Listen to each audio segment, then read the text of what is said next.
Thank you for staying tuned. It's Insight on Citizen FM 93.7. It's 8 minutes past 10 in the city of Abuja. My name is Lawrence UMOETTE. It's 87 days until the 2023 general elections, the presidential election. We are in the thick of the campaign season, an interesting period where suddenly the electorates become recognized, they become noticed, they become important. Not only that, they in fact become kings. So now that the electorate is more or less the beautiful bride, it is also a time to make good use of the opportunity to ask the right questions, make informed and dispassionate choices, and be interested in the governance process and structures. On this side today, a searchlight is on the new Nigeria People's Party. Beyond the quest for votes from the electorate and campaign promises from the party, beyond the glitz and blitz of the campaign season, is there anything different in this party that it is bringing to the fore? Our guest today is the national chairman of the new Nigeria People's Party, Professor Rufai Alkali. Welcome to Inside, Prof. Thank you very much, Lawrence. This is the third or fourth time coming. We really appreciate your intervention, even though the notice was very short. Yeah, we take you very seriously. That's why you don't joke with your invitations. Thank you so much. So, in the next 50 minutes or thereabout, we will interrogate everything about the NNPP, campaign promises. The party recently unveiled its blueprint. Let's look at behind the scenes of what was promised. Let's look at what was said and what was not said. Everything concerning the 2023 general election. And no other person is fit for that responsibility in the studio today than the national chairman of the party, who himself is a veteran of Nigerian politics. He's also been a lecturer at a point in time. He's also been a commissioner at a point in time. So I guess he's fit for this role. Once again, welcome to Insight, Professor Alkali. Thank you very much. Okay, so that's going to be the focus of Insight today. The program will return in a moment. Please don't go away.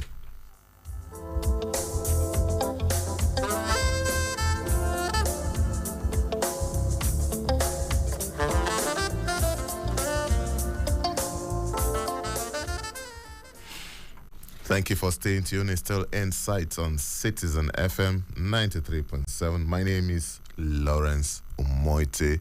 It's 10:12. And let's kick off the program. Professor Rufai Alkali, National Chairman of the NNPP, is my guest on Insight today. Prof, before we start, it's less than 90 days to the election. So far, can you say so good? Well, thank you very much. Like we said at the beginning, each time you invite me to this station, I make sure I come. Why? Because I take you very serious, and I also take the media very serious. I believe this is the time for every political party to reach out to explain its mission and vision for the country.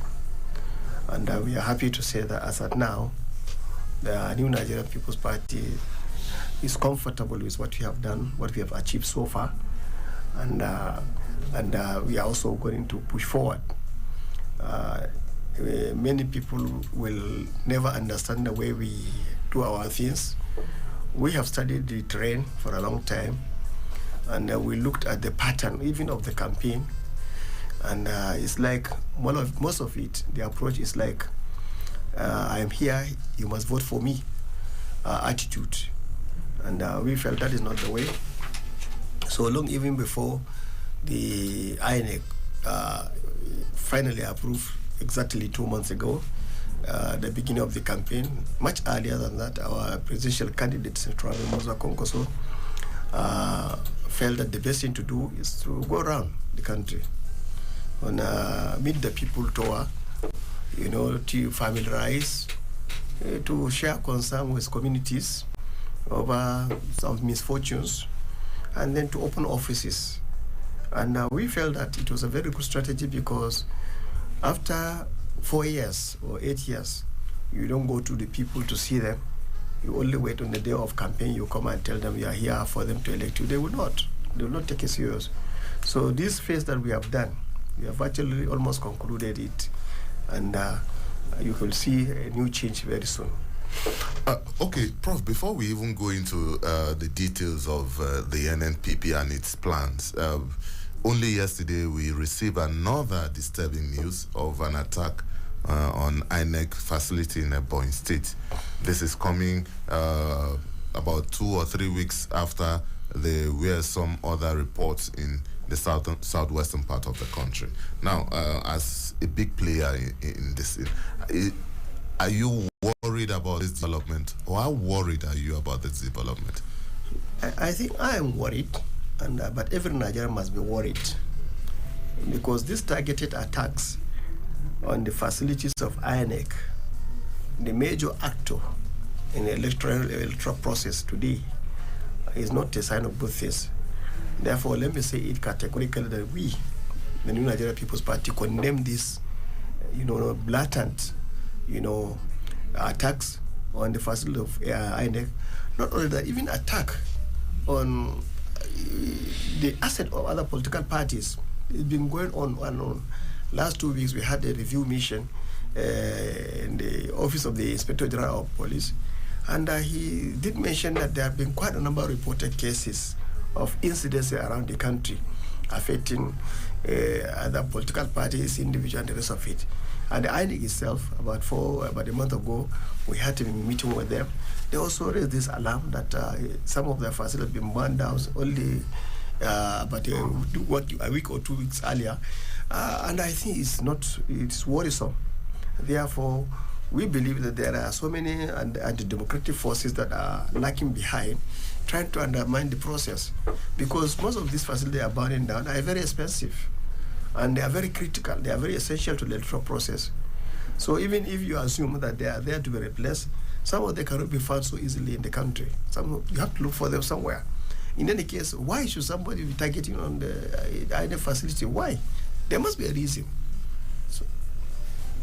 Okay, if you're just joining us, this is Insights on Citizen FM 93.7. My name is Lawrence UMOETTE, and my guest has been Professor Rufai Alkali, National Chairman, New Nigeria People's Party. You can be part of this program by joining us on our live stream on YouTube. You just type in Insight on Citizen FM 93.7, and you will be part of the program. In the next 15 minutes or thereabout, we will throw the phone line open so you can be a part of this program. Professor Alkali is still in the studio. Professor Alkali, let's get down to the real business of the day, the NNPP and what it stands for. Your presidential candidate is quoted to have said on several media fora that the NNPP is a people-centric party. And some commentators will say this is hardly anything fresh. The Labour Party says so, PRP says so, and a lot of other parties say they are people-centric. And this is not different. So what exactly, how people-centric is the NNPP, which should be different from the other political parties? Well, I agree with you. Nigerians have been hearing so many stories from politicians over the years. Politicians coming to them and making false promises. And at the end of it, you have terrible disappointment. That's what is happening today in the country. When the APC came on board, they called the same progressives. And you know everything about in Nigeria. When you say you are progressive, people applaud you, are welcome you. Prof, you were part of those progressives. I have never been part of APC. Okay, APC. I thought you talk about the PDP. Not at all. okay, because go. I don't like their brand of politics anyway. So it's like I'm saying, Nigerians are fed up. So every person who comes out next to say he's going to offer anything, there's only this skepticism. and they feel that it's the same thing. But let me assure Nigerians that the NNPP is a different thing, it's fresh, and we are restarting the Nigerian project, resetting it. Why? Because last time I came here, I did mention to you and to our viewers that we are going to focus on issue-based campaign. And up to now, you have not had NNPP, our leadership, our presidential candidate, all our government engage in this toxic politics of abuses and counter-abuses. Now, getting to the point, what will you be looking for in a party today to assure you that, yes, it is for you? Let's look at where we are. It's a point we have to be repeating all the time. I know some people will be tired of it. Let's ask, where are we now? Not to talk about where we were before. Where are we today? Today, every Nigerian is not happy because the conditions of life had deteriorated. At the level of the economy, there's nothing to talk about. The issue of security, everybody is under threat, under fear. The education system has almost collapsed. The healthcare sector is there. Nobody is talking about it. The issue of unemployment has been taken for granted. Nobody is talking about addressing the issue of unemployment. So the NNPP is taking it holistically there, because solving one problem can also lead to the solution of another problem. So let me take about 3 elements that will just address to show you how serious NNPP is all about. Number 1, on security. It is a belief of the party and our presidential candidate, Prof, so that the security agencies in Nigeria, they are undermanned. And it's a fact. If you have, let's say, less than 340 or 50 policemen, less than 350,000 soldiers, and all other associated security agencies, you are talking about a Nigeria of, now we are crossing the 200 million population. It was, if you look at the proportion, citizen to the security agencies individual, is incomplete. It's not, cannot be matched. Therefore, there are so many areas in this country, even by government admission, that they are now, they are called ungoverned territories. How do you have an ungoverned territory in a country like Nigeria when you have all the people there? So that's number 1. The government of NNP said, we are going to bring more soldiers, more policemen, more security agencies, including at the borders, including at the coastal regions, so that we can protect our assets. This is a very critical issue. We are talking about numbers, about 1 million police, 1 million soldiers, and many more at every level. Now, by also recruiting these people who are going to ensure that they control the environment, every piece of territory must be governed by Nigerian government, by the state, not by other, non-state actors, traumatizing, attacking, destroying, killing people. Now, by also doing that, you're also creating employment for many citizens who are much there available, are ready to work and fight for the country. So this thing goes side by side. And secondly, the issue of the education sector. We have committed ourselves that we'll never allow this kind of thing, this circus of strike on and on, debate and argument. What are the issues? The problem of the Nigerian university system are known. Even in the entire education system are known. The question is the political will, the determination to do something about it. And what NNPP has done is to say, number 1, our parents, our children who have been growing under the weight of pain, various fees for admission to universities, such as NECO, WAEC, JAM, and NAPTEC, say that NNPP is going to abolish this. It's going to make it going to free. People ask, how do you get the money? Yes, it is a question of prioritization. Every day we hear one individual carrying away billions of naira into their pockets. Yeah? If you can stop people from taking this money from the system and put it back into the education system, we'll be able to go there. So, indeed, even the issue of JAM, we went a little further to say, look, now what is happening, any student who has just sat for JAM, maybe getting 100 and 250, 260 or thereabout, and maybe going to apply for other medicine, engineering, or other professional areas where there's a lot of competition. After failing to get admission that year, automatically that result is now wasted. which means again, if you are spending 20,000 naira for the jam, next year again you have to look for 20,000 naira to buy for a jam form, sit down again, and if you are not lucky, you may not even get the same score you had the previous year, and you may go down, and it is a beginning of frustration. We also talk about NYC. Yes, NYC has been done since 1970s, and it's a glorious project. Nigeria have embraced it, yes, with all the challenges and all the criticism, but it's a come to stay.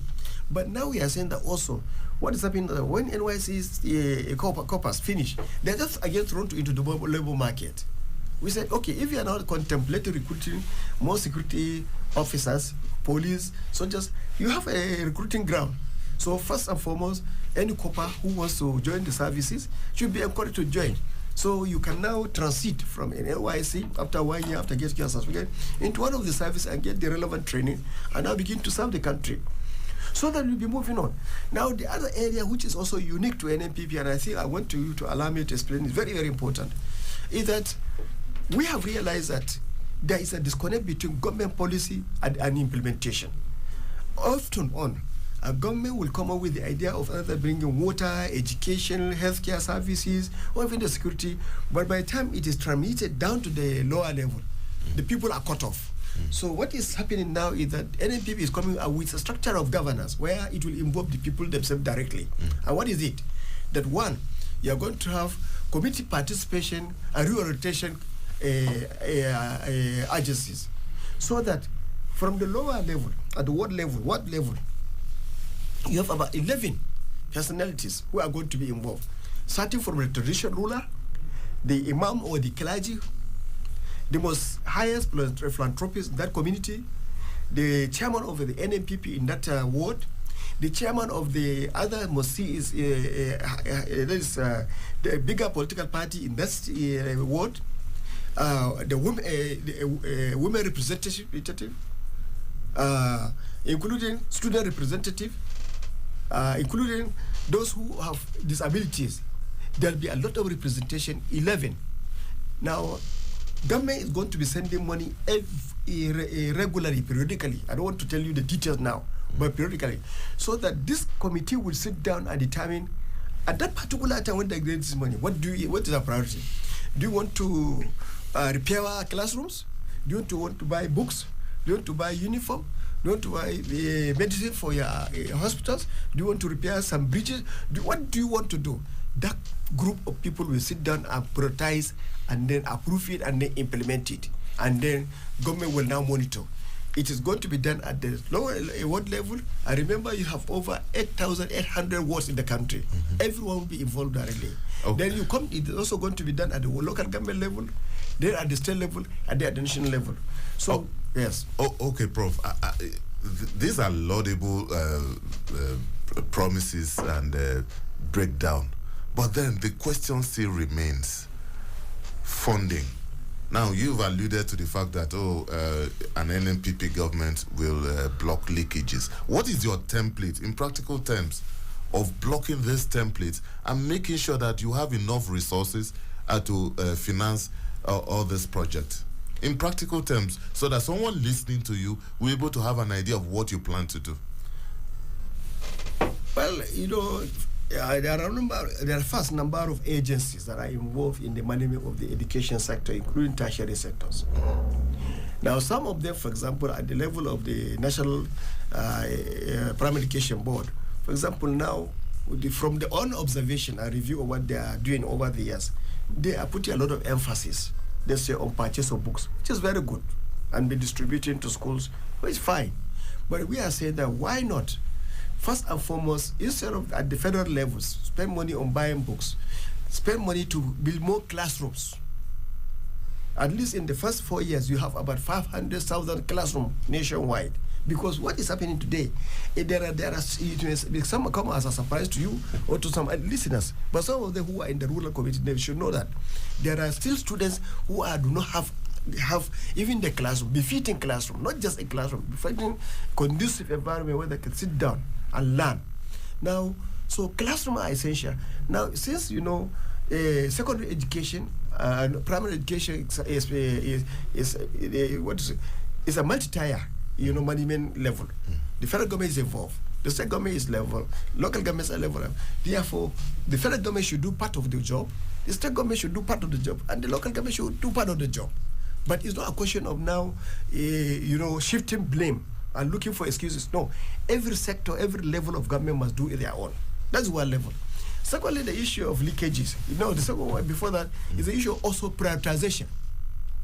If you take education serious, or healthcare serious, or agriculture serious, or security serious, then you must look at your resources and deploy all the resources you have within a particular period to address that matter holistically.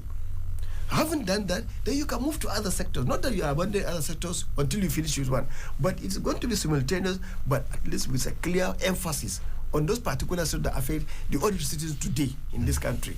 So now the issue of blocking the leakage. Yes, we are saying that I've been using the example of malaria. What we have in fighting malaria in Nigeria is to be buying all this kind of anti-malarial drugs every day. So we are not dealing with the root of the issue of malaria, the mosquito itself. So it means in the next 100 years, all of us will still be going to the pharmacies to be purchasing anti-malaria drugs. The issue that why can't you fight the issue of the malaria, the mosquito that breeds the malaria itself in the first place? Meaning that corruption is inbuilt in the system that we are in, what we call the free enterprise system.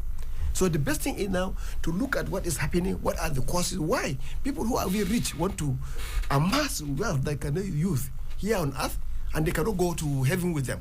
So the best thing is to do some sort of review of the institutions that are dealing with this. We sometimes feel very worried. Some of our best people who are in the agencies there fighting for corruption, they commit their lives, their safety to fight corruption. But most of them, at the end of it, they are reversed. Most of them find themselves even immolated after finishing services. So you need to protect these officers. You need to protect the system. And they also engage in preventive action. Because if someone knows that if he's taking money from government, he's not going to run away from it. He will not escape. He will not do it to become a deterrent. So, but this is going to be collective. The agency will be also involved to get all this, and they will carry on with education, mobilization, conscientization of Nigerians. So that people must run away from the issue of corruption itself. Okay, if you're just joining us, it's still Insight on Citizen FM 93.7, and we are beaming our searchlight this morning on the NNPP, the New Nigeria People's Party, and I have as my guest the national chairman of the party, Professor Alkali Rufai, who is in the studio. We will take a short break now, and when we return, we will look at some other issues that have to do with the NNPP, and even on the polity. We'll look at issues of infrastructure. We'll look at other key component areas of the country. We'll look at health, and maybe we'll also touch on a little bit of politics before we round off. But when we return, the phone lines are already open now. You can call us at on 0903 2229 797. That's 0903 2229 797. Or you can call us on 0818 2222 205. In the alternative, you can call us on 0808 2222 037. Any of these numbers, we will be glad to pick your call. So, but we'll take a short break now, and when we return, the phone lines will be officially open.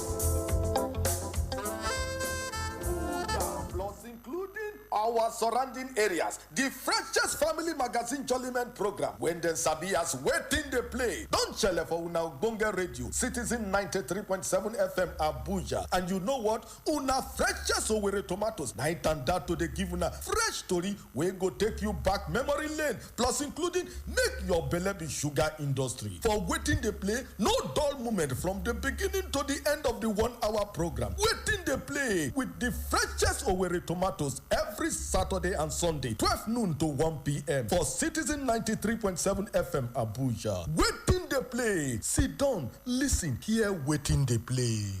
We teach girls shave. Close your legs, cover yourself. We make them feel as though by being born female, they're already guilty of something. So I think right now we have the chance to be heard, and that's why we're doing it. We're all doing it because we're asking to try and elicit change. No woman should sit down and allow a man to speak about her reproductive rights. But it is about opening spaces for other women and not to be seen as token, and that because I'm a woman, I'm only speaking about women at the table. No, I'm speaking about side of the table that is empty and that women have to be there. So I want us to leave this world better than we found it. And how I choose to affect change is by speaking up, by being the first and by being the dominant. Over 4 billion of the world's population are girls and women, also faced with challenges that affect our world and contributing solutions to them. Let's have conversations and get some answers to them through their eyes and voices. Tune in to Perspectives, where we discuss important issues ranging from climate change, politics, health, the economy, and lifestyle on Citizen FM 93.7 Abuja. Weekdays from midday. Perspectives. Conversations that matter.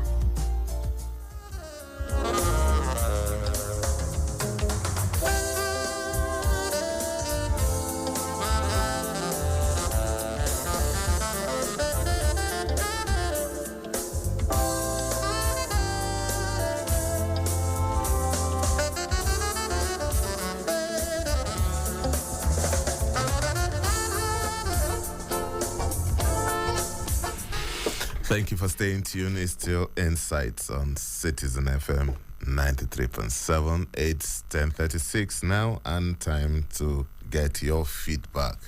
You can call us on 0903 2229 797. You can also call us on 0818 2222 205. We have a caller here. Let's see. All right. Hello, good morning. Good morning, sir, Mr. Lawrence. Good morning, sir. Who's on the line, please? My name is Innocent. I'm calling from National State. Okay, Innocent, please go ahead. Okay, well done, sir. How work? Well, we're doing good. So, I'm welcome our guest. There is Professor Alkali. Yes, Professor Rufai Alkali. Okay, I think she is listening back. Please go ahead. I want to speak with the professor. Yes. So, Professor is hearing me already, but he can hear you. Please go ahead. Okay, sir. Professor, you are welcome. Thank you. I know you are a man, integrity man, who carry this Nigeria along, and I believe you love this country and the Nigeria unity. You are also love it too. So I'm welcoming you to this our station this morning. Okay, please go ahead with your question, please. My suggestion on this matter is that 2023 incoming election. So I want to tell Professor Alkali that this our right man candidate of NNPP party, Rabiu Musa Kongoso, is a great man for this country and is a great man of this nation, and everybody knows his effort to put this country. So that is my contribution this morning. I want to tell Professor Alkali is that if you know equity and justice in this nation, already a unity of this nation, if you look history of this nation, this is not a right time to their candidate Mr. Rabiu Kongoso come out. We are not this, and we also love it so much in this country. But this is not the right time to come out look as presidential candidate, because if you watch this country, it's Rabiu Musa Kongoso, he comes part of North and become a part of Northwest in nation.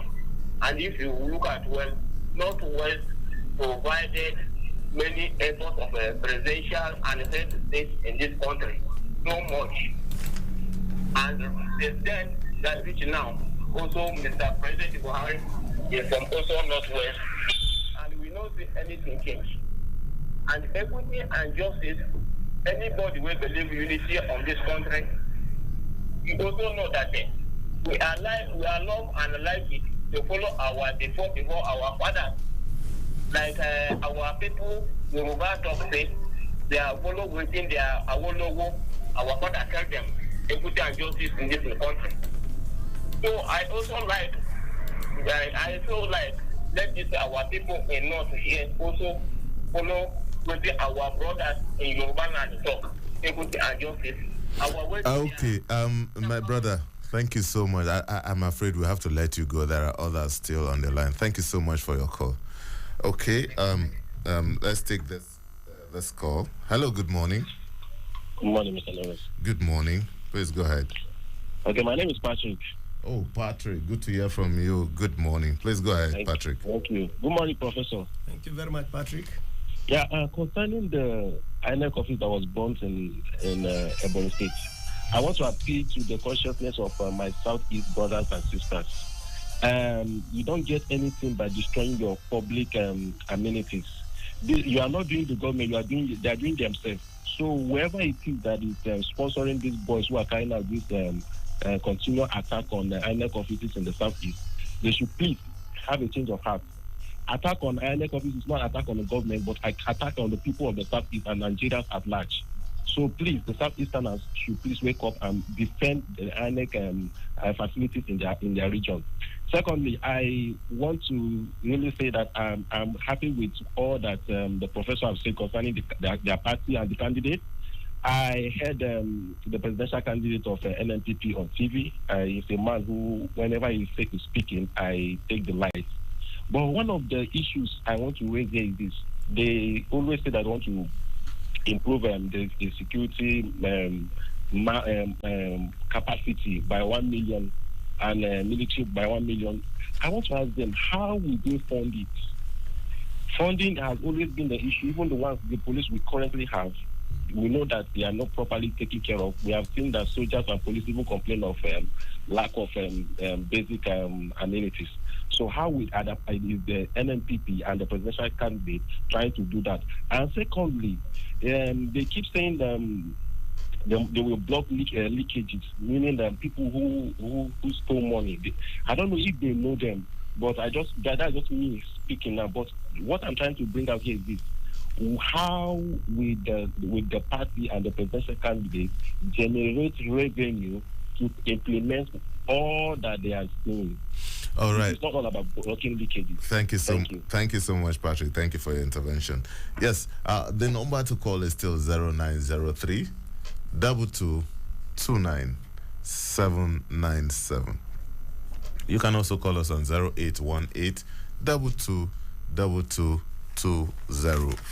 or in the alternative, you can call us on 0808 2222 037. You can also send us a WhatsApp message on any of these numbers and we will be glad to read them out. Just let us know where you're writing in from and put in your name. You can also be part of the program by joining our WhatsApp, watching us on YouTube, our live stream. Just type in Citizen FM 93.7 and you will be part of this program. My guest is Professor Rufai Alkali, National Chairman, the New Nigeria People's Party, and we are taking a look at the blueprint of the NNPP. Prof, Patrick has asked the question. I'm not sure whether he joined us from the beginning, because I'm sure that you answered part of that question, talking about how to raise funds for this. But if there's anything you want to add, I can give you 60 seconds to do that, or else we move on to some other issues. No, okay, thank you very much. I think it's good to answer him. One, in the case of Patrick, we want to thank him for saying so many good things about NNPP and about presidential candidate. We appreciate him.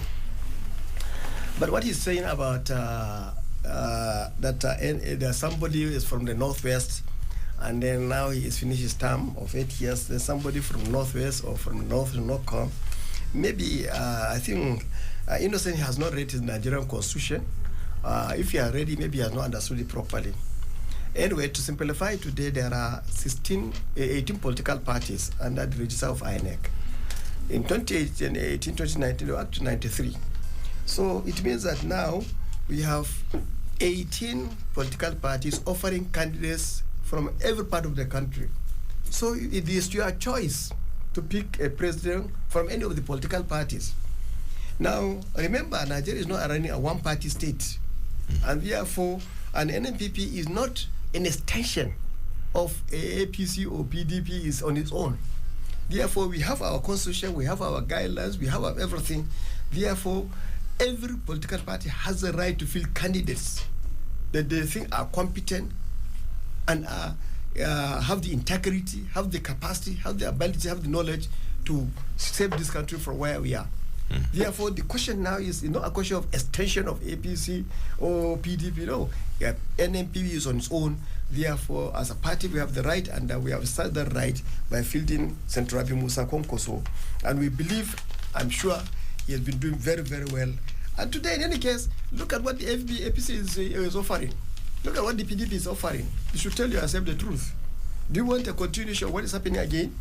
Now, in the case of Patrick, I again agree with him totally about this issue of the destruction of political assets, including INEC assets, nationwide, but especially more recently in Ebonyi State. I believe it serves no purpose. Anybody who undermines this transition is also undermining democracy as a whole. And that no matter what happens, we know that for us to have a free and fair and credible election, there must be safety of persons and property.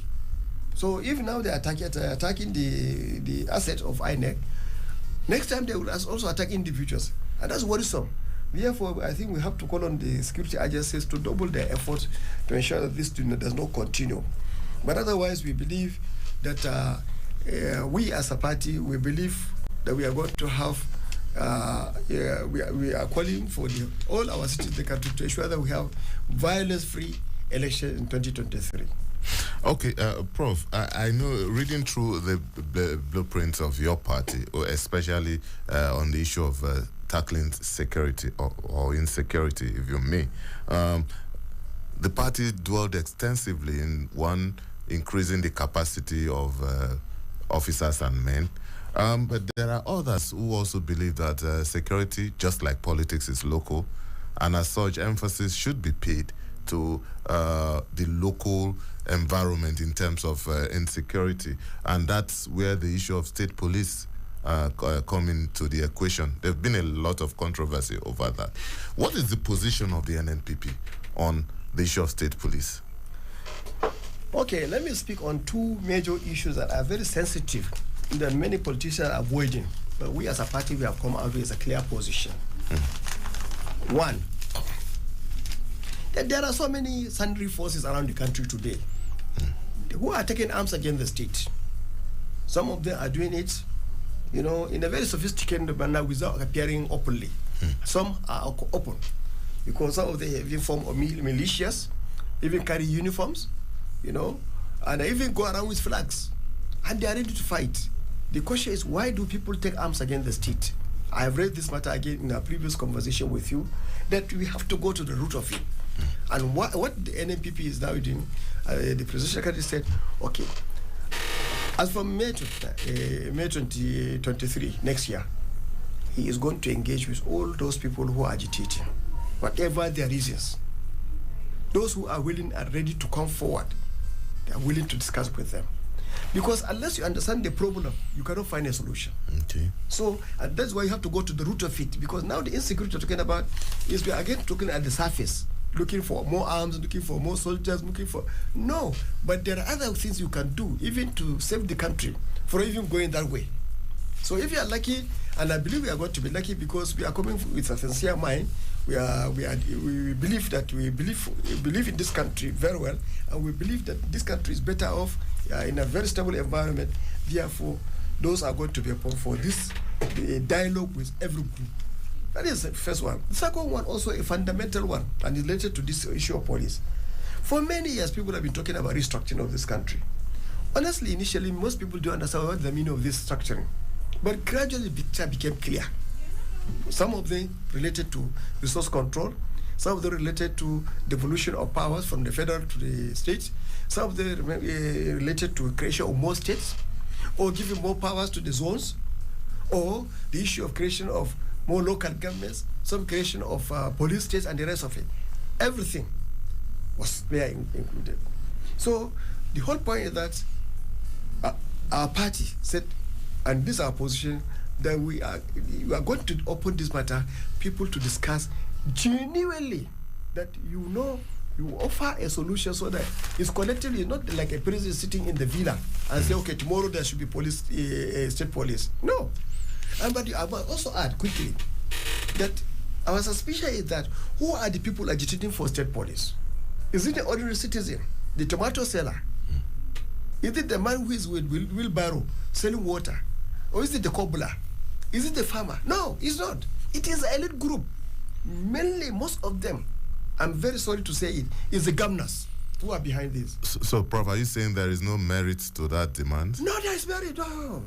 Police in the country is very important, and there could be more than one way of solving the problem. But all ideas should be put on the table. A few weeks ago, your presidential candidate was virtually given or promised support, logistic support by the River State Governor Wike. And your party members really celebrated this as a boost for the campaign.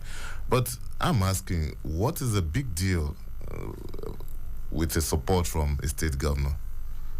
How significant is it to your campaign? I am really surprised, Mr. Lawrence. I'm just wondering. Maybe because you're not a politician, that's why you don't understand the value. I hope by next year, after we have formed government, you come and join us. We give you time to. No. I think I'm comfortable with it this way. Let me have people like you in government as friends. Although they said that a friend in government is a friend lost. Don't say no now. Please just leave the. Okay, just so what is the significance of that endorsement, if you might call it that? You see, I think the way you should look at it is that Central Musa Konkoso is a man of peace. And he has large network nationwide. This thing that the network is not built because he was looking for presidency. It is what he did when he was member of House of Representatives way back 30 years back, when he was governor twice in Kano, when he was Minister of Defense, when he was Senator of the Federal Republic of Nigeria, when he was a member of the NDDC, the Niger Delta Development Commission. At every level, he created friendships and networks. So people are ready and willing to come anytime and say, yes, we will be willing and ready to assist you and support you. Even those people who do not belong to our political party. Now, is it not better for somebody to come and say, we are ready to assist you, rather than to say, okay, don't come to our state, we are not going to allow you to campaign here. I think it's the direct opposite. So what we have been we are harvesting this goodwill that our presidential secretary has been able to establish over the years. And our party also is a peace-loving political party. We are not engaged in all this, this kind of unnecessary, quarrels with people like that. We are focusing on issues. But what we are saying here is that the president of Nigeria of 2023 should be a man that is trusted, and a person that has also passed the integrity test, a person who has no questionable character, somebody who cannot associate with anything that is unholy, that can damage the reputation of our country. Okay, Prof. It's less than 3 months to the election, and in this period, a lot of things, political play, come into action. Is the NNPP likely to go into any form of alliance or whatever name you call it before the election date? Are you talking to other groups, or are people talking to you? You always ask this question. I hope you're not working for somebody. It's election period. Yes, anything can happen. I think you are right. But let me tell you, in elections and in matters of elections, in matters of campaign elections, there are so many strategic issues. Some are strategic, some are tactical issues. Some are things that you don't have to share in the public domain. One of the mistakes that the Labour Party did in June was sending our initial discussion with them to the public forum long before anything has gone far. So today I think we are much more careful. Whatever discussion we are doing, whatever networking we are doing, it has to be behind the scenes. You cannot come here and say, this is what we are going to do with so-so person, because remember, there are political parties who are also waiting for us to make mistakes. And we can't allow them to gain from our mistakes. So what is happening is that our doors are open. Anybody who shares our ideals, our vision of a better Nigeria, of a greater Nigeria, they will be willing to talk to them, to work with them. But they must understand everything must be done on goodwill, on good faith. Okay, so that collectively Nigeria will gain. But it's not a question of personal matter. And what NNPP also resist is this idea that this is my turn, politics, or this is my time, politics. That the person has ordained himself as the president of Nigeria even before God ordains him. It doesn't work that way. You have to allow Nigerians to take their decision. Whether it's your turn or somebody's turn, it is God that will determine that. And the people that are going to determine who will rule them by voting for them. So you cannot vote for yourself and get empty millions and then go and swear yourself as the president of Nigeria, no matter how desperate you are. Now, I want to also say this very quickly. We also have to be very watchful. There are people who feel that in this campaign they are doing this year, like it's their last lap, they are not likely to come out and contest again. So it's either this election now, or no more again. So you can see their antics, their strategies, are different from our own. We believe God can make it possible if He so wishes. But no matter what, even if it's last lap, or you don't think you're going to contest in the next coming election, you must also have a decent approach to campaign and to elections, so that there should be no violence in this country. And people must be willing to accept the value of elections. Very important, I must emphasize this. Because anybody who is desperate may not likely accept the value of elections. And that's going to be more worrisome. All right, I think that's where we draw the curtains on this program for today on Inside. Thank you so much, Professor Rufai Alkali, National Chairman, New Nigeria People's Party, for your interventions in the last 45 minutes or thereabouts. Thank you very much. All right, we hope before the election day